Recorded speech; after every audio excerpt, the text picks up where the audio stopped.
Hi, I'm Martina Morano. This is Within Reason, and I'm talking to progressive candidate Lee Carter. Thanks for joining me, Lee. Well, thank you for having me. I do appreciate it. Sure. So, Lee, can you tell us what office you're running for and why you decided to run? I'm running for the 50th District in Virginia's House of Delegates, and I've decided to run because I felt that too many Virginians lacked financial security, and I was in a good place where I could step forward and run and fix the systems that Virginia's government has in place that are designed to protect working Virginians. So, from what I've read about you, it seems like you've had a lifelong commitment to service. You're not only from a military family, but you served in the Marine Corps yourself. So, can you tell me a little bit about how you think that informs your political beliefs and your leadership abilities? That's correct. I grew up in a military family. All five branches are represented in my family. I'd served 5 years in the United States Marine Corps from 2006 to 2011, including a deployment to Haiti after the earthquake in 2010. So I've seen firsthand what can happen when a government fails its people. The Haitian government is sort of an extreme example, but I have seen firsthand the worst case scenario. I've also seen through my experience in the Marine Corps what it looks like when the government steps forward and protects the people that work within its boundaries, right? Folks on active duty in the military never have to worry about what happens when they get hurt at work. If you get hurt at work in the military, you go to medical, you show your ID card, and they fix the problem. And stepping into the civilian world, what we see is hundreds of thousands of Virginians who are struggling to pay their health insurance premiums every month, and hundreds of thousands more who don't have insurance at all or can't afford the deductibles to use it when they do get injured or ill. I would say that's a pretty big problem. And so, do you consider yourself a proponent for a single payer? Absolutely. Great. There's really not much more to be said there. Single payer, it's a system that's been put in place in just about every developed country on earth, except for ours. Single payer is a system that's already in place for those of us that are over 65. It's already in place for those of us who are on active duty in the military. And there are millions of Virginians every day whose lives would be dramatically improved by a transition to single payer healthcare, who are currently being left behind by the system that we have in place. So, can I ask you, where is Virginia in the single payer fight? Virginia currently, the General Assembly is currently held by Republicans, right? So the Democrats have 34 seats within the House of Delegates out of 100, and we have 19 seats in the state Senate out of 40. So fighting for single payer in Virginia is going to be a very long fight. It's going to take a lot of courage, and it's going to take a lot of political change on the ground from people throughout this Commonwealth. It is definitely my end goal because I hate to see anybody who's driven into bankruptcy by an illness or injury, but it is a long way off. So some of the more immediate goals would be expanding Medicaid. Thanks to the federal bill that would have changed the Affordable Care Act failing, we still have the opportunity to expand Medicaid in Virginia, and that would expand coverage to nearly 400,000 Virginians, including many veterans who are on the GI Bill who currently don't have access to health care. That sounds like it would be a good first step. So is the person that you're, let me put this a different way, is the person that holds the seat that you're going for, are they a Republican or a Democrat? So I've been running for a seat that's held by actually a member of Republican Party leadership. He's the Republican majority whip here in Virginia. But the question of whether or not I'm going to be running against him is very much up in the air. He's decided he wants to run in a municipal special election, which is a very interesting choice for a member of a state party's leadership to make. But we'll see soon enough whether or not he wants to stick it out and run for re-election in November, or if he decides that he will take the results of the special election as a referendum on whether or not he should retire from politics. Wow. And I heard also that when you entered the race, the Democratic Party actually threw in an establishment guy to kind of muddy the waters around you. So can you talk about that? There has been some pushback to my campaign. I'm running a people-powered campaign based on a pledge of not taking a single dime from for-profit corporate entities or industry interest groups. And that's something that's not very popular here in Virginia. Well, it's popular with the voters. It's not very popular with the donor class. Virginia doesn't have any campaign contribution limits. So what we see here in Virginia is we see members of the General Assembly on both sides who take money from Dominion Virginia Power, who take money from Appalachian Power Company, who take money from predatory lenders or the Auto Dealers Association. And it really drives up the cost of these elections.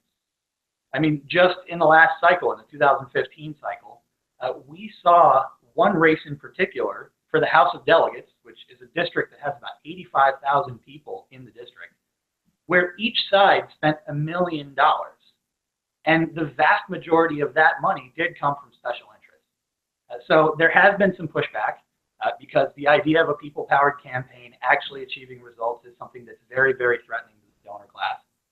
But it's something that I am wholly committed to, and it's something that will deliver results to us in November. So then you are running a grassroots campaign. Absolutely. Yeah. There are far too many candidates who take $5,000, $10,000, $20,000 at a time from special interest groups. But my campaign thus far has been funded by hundreds of individual donors, all of them actual humans, with an average contribution of about $74. So this is a grassroots campaign. It's one that's dedicated to empowering the voters, specifically empowering independent voters and Democratic Party voters, to really take the power back within the Democratic Party and return it to its roots, which is that of a workers' party that we saw during the New Deal era. So Lee, why did you decide to run as a Democrat rather than an independent or a different affiliation? Well, I've always been a Democrat.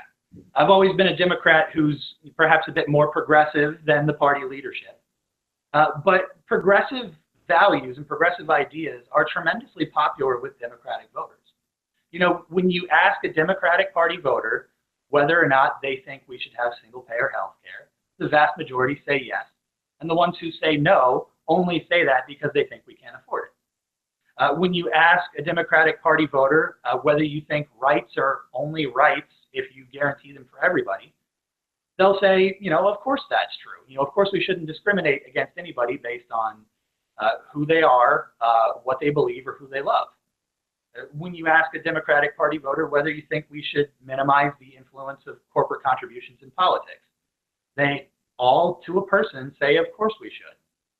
There's some disagreement among a lot of Democratic Party voters as to whether or not it can be done, but they all think that it's a goal. So the positions that I take as a progressive are not positions that are out of line with the Democratic Party's voting base. They are positions that are out of line with the Democratic Party's leadership.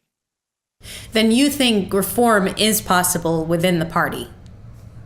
I do. It's not going to be easy. There will be pushback.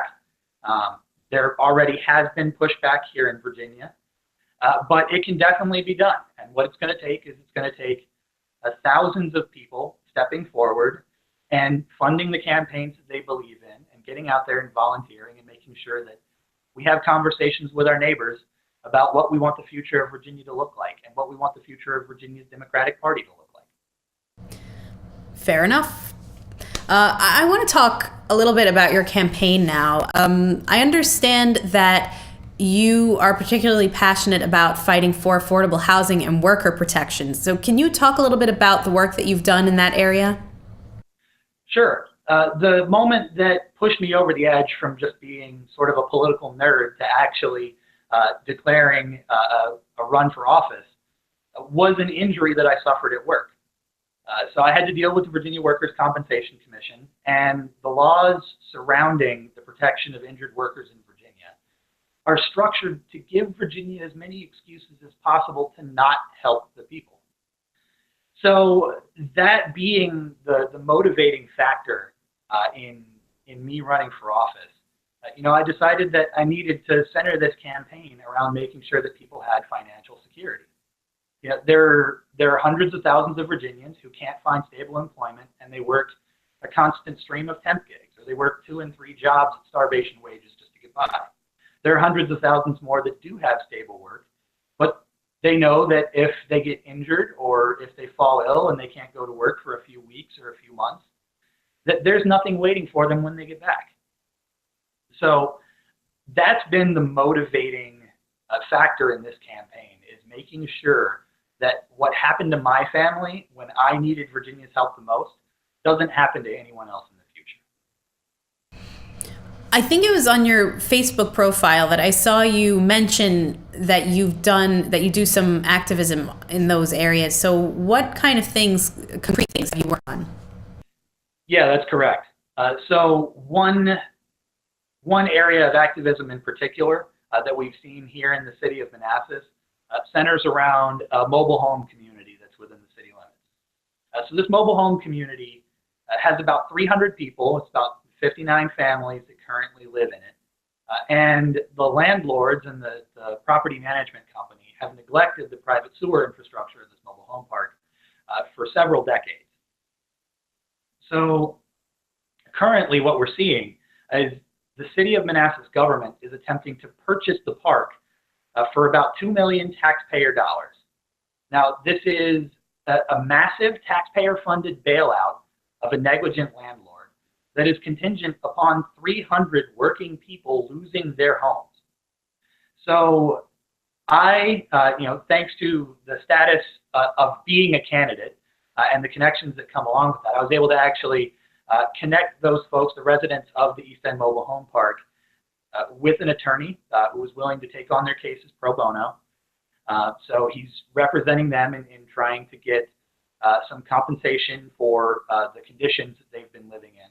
I mean, this is literally sewage outflow in the mobile home park. And we've been fighting through grassroots political activity, the purchase of the park itself, trying to line up a third party, preferably a nonprofit entity, who can come in and purchase the park and not evict those 300 people who did absolutely nothing wrong from their homes. That's incredible. I mean, that's amazing. I mean, we know that there are things going on all over the country with people being pushed out of their homes, but I never thought that it would also be an issue with mobile homes. That's amazing. Yeah, and one added element to the situation around mobile home parks is that in a lot of cases, these folks own their home, but not the land that it sits on. So if they get evicted from the land, they have to walk away from the greatest asset that they have. Some of them own their homes outright, and they're worth, $20,000, $30,000, $40,000. Many more of them have mortgages on them that they can't write off if they have to leave the home behind. So not only do they lose their homes, but they also take a massive financial hit at precisely the time when they need every bit of money that they've worked for the most, when they're trying to find new housing in a hurry. That's unbelievable and so sad. So that's one fight that you have going on that you're keeping your eye on. Absolutely. That's good to know that someone is on that. That's that has me a little emotional, to be honest. No, that's quite all right.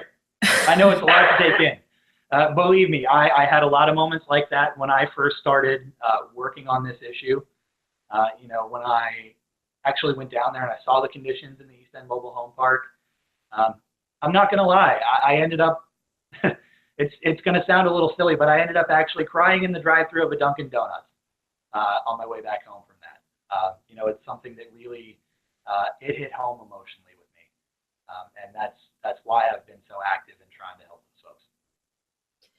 Yeah, that doesn't sound silly at all. I'm a little teary-eyed right now, to be honest. So hopefully we can talk about that another time, because I really do want to focus on pain right now. So switching gears a little bit, do you can you describe any challenges that you've had to face that you think other people who are deciding to run a grassroots campaign should consider? Yeah, if you're running a grassroots campaign, one that says no to for-profit corporate money, you're going to have to learn how to scrimp and save absolutely everywhere.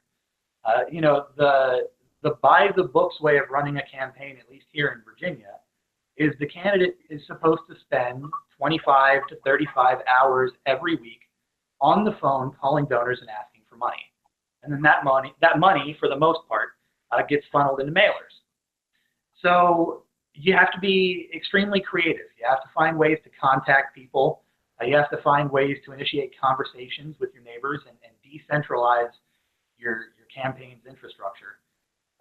And you do have to find ways to fundraise to keep the lights on that are perhaps a bit unorthodox, that don't involve just sitting in your basement on the phone calling donors and saying, "Hi, my name is Lee Carter. I'm running for the House of Delegates and I need $1,000." So what are some of the things that you find work that are outside of that framework? The biggest thing is actually going and having conversations with people. And I'm not talking about, 30, 60, 90 seconds at the door or on the phone. I'm talking about sitting down and actually listening to the things that people care about, listening to the issues that are impacting their everyday lives, the things that make it hard for them to make ends meet, and working on creative ways to solve those problems once you get to Richmond. If you do that enough times, you get hundreds of people who are willing to step forward and contribute whatever they can, be that $5 or $500 to your campaign. That's something that it takes a lot of patience. It takes a lot of time to get off the ground. But once it does start happening, once people do start to believe that you're going to do what you say you're going to do in Richmond or your state capital, whichever state that may be for candidates in other states, then the people have your back and they're not going to let you lose. They're not going to walk away from you at the ballot box. They're not going to not show up because they're invested. They know that you're there for them and they have to be there for you. That's really good advice. Yeah, for sure. I mean, even just myself, the conversation I've been having with candidates after talking to them and hearing their ideas, I don't think I've spoken to a single candidate that I wouldn't personally support after having spoken to them. So is there anything about your campaign or your platform that you're really excited about that you want people to know that we haven't covered yet? The biggest thing about my platform that I haven't really had a chance to talk about thus far is the intersection between environmentalism and Virginia's economy. Virginia has some of the most impoverished counties in America, particularly in Southwest Virginia, in the Appalachian Mountains. And what we see in that area is we've got a place where a century ago, the economy was dependent on three things. It was dependent on the sale of chestnuts, it was dependent upon the raising of hogs, and it was dependent on coal. We had an ecological disaster throughout this country. Anyone who knows what happened to the American chestnut tree will know that there were 4 billion of them. Now there are, you can count them on one hand. And when that happened, we lost the sale of chestnuts in Southwest Virginia, and we lost the hog farming that was predicated on the free food for the hogs that came from the chestnut tree. So the region became wholly dependent on coal. And now with the decline of coal, we've got millions of Virginians who live in counties that have no real economic driver. So we need to make sure that we preserve the environment here in Virginia. That way, no more areas of Virginia end up losing pieces of their economy that are critical to the lives of the folks that live there. Because if we fail to protect our environment, then we're just going to end up with millions more people living in poverty in what is one of the wealthiest states in America and, the wealthiest country in the world. Well, you definitely know what's going on in your state. I mean, I had no idea about hog farming and chestnut trees, so it's definitely news to me. And obviously, I don't live in Virginia, but I think it would be great for Virginia to have representatives that understand the economic structure of their state.